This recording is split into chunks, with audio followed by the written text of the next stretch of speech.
السلام علیکم، میں ہوں عمران۔ آپ دیکھ رہے ہیں عمران اپڈیٹس۔ معاہدہ لوزان کی مدت ختم ہوتے ہی ترکی صدر طیب اردوان نے ایک پریس کانفرنس میں یہ انکشاف کیا کہ 2023 کے بعد سے ترکی کو ایک نئے آئین کی ضرورت ہوگی، اور ساتھ ہی مغربی طاقتوں کو یہ پیغام بھی دے دیا کہ ترکی کی بنیاد سلطنت عثمانیہ ہی ہے، اور ترکی کو وہ تمام تر وسائل واپس کیے جائیں جو ماضی میں سلطنت عثمانیہ کے زیر کنٹرول تھے۔ تازہ ترین منظرنامے کے مطابق ترکی نے حال ہی میں قبرص پر اپنا قبضہ واپس جما لیا ہے اور اس کا نیا نام شمالی جمہوریہ ترکی رکھ دیا ہے، کیونکہ معاہدہ لوزان کے خاتمے کے ساتھ ہی ترکی نے سلطنت عثمانیہ کے علاقوں کو دوبارہ حاصل کرنے کے لیے اپنی افواج بہت سے ممالک میں بھیج دی ہیں، جس میں مشرق وسطی، شمالی افریقہ، بحیرہ روم اور وسطی ایشیا کے بہت سے ممالک شامل ہیں۔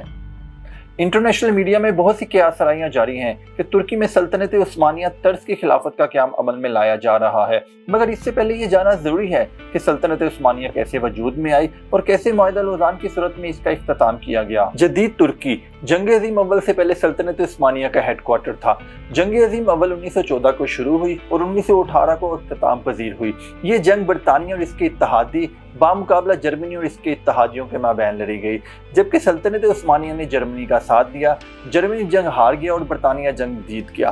برطانیہ اور اس کے اتحادیوں نے سلطنت عثمانیہ کے تمام علاقوں کی بندربان شروع کر دی اور تمام علاقے سلطنت عثمانیہ کے برطانیہ کے زیر کنٹرول آ گئے۔ اب تین بڑے اعظموں میں پھیلی ہوئی سلطنت عثمانیہ کی تمام ریاستیں ماسوائے اناطولیہ برطانیہ اور اس کے اتحادیوں کے زیر کنٹرول چلی گئی۔ برطانیہ جیت کے باوجود اناطولیہ کو مزید کمزور یا بالکل ختم کرنا چاہتا تھا۔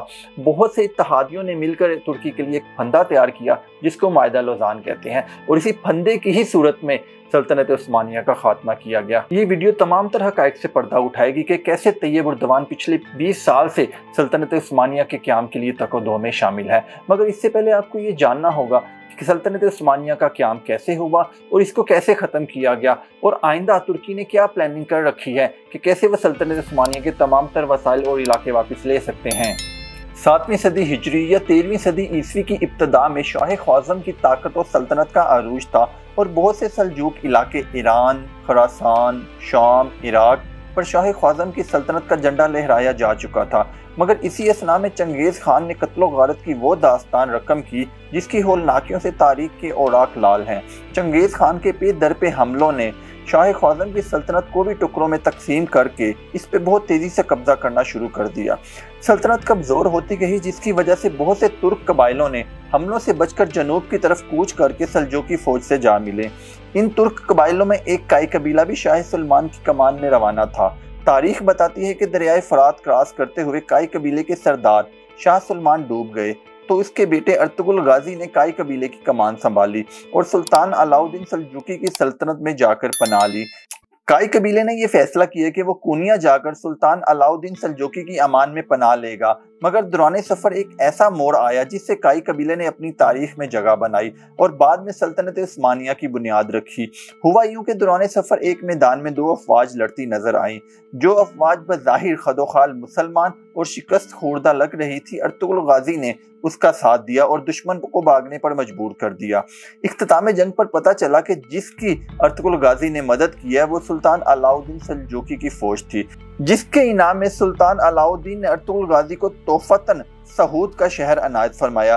سہود شہر باذتینی سلطنت کی سرحد کے ساتھ واقع تھا، جس کی وجہ سے آئے دن کائی قبیلے کو جنگی حالات میں رہنا پڑتا تھا۔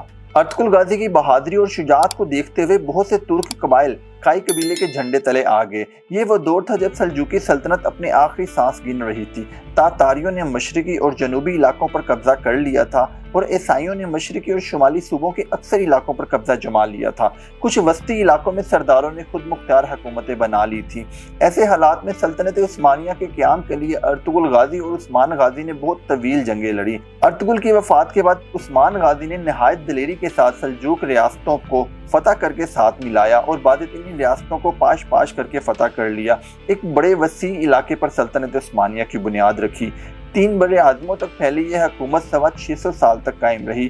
عثمان غازی کی وفات کے بعد ہر سلطان سلطنت عثمانیہ کو وسیع کرتا رہا، جن میں سب سے زیادہ نمایاں سلطان محمد فاتح، جس نے 1453 عیسوی میں قسطنطنیہ فتح کیا، اور سلطان سلیمان القانونی، جس نے مغرب تک وسیع یورپی علاقوں کو فتح کر کے سلطنت عثمانیہ کا حصہ بنایا۔ پوری دنیا میں سلطنت عثمانیہ کی داغ بیٹھی ہوئی تھی، جبکہ پہلی جنگ عظیم کی تیاریاں بھی بادیوں نظر نہ تھیں۔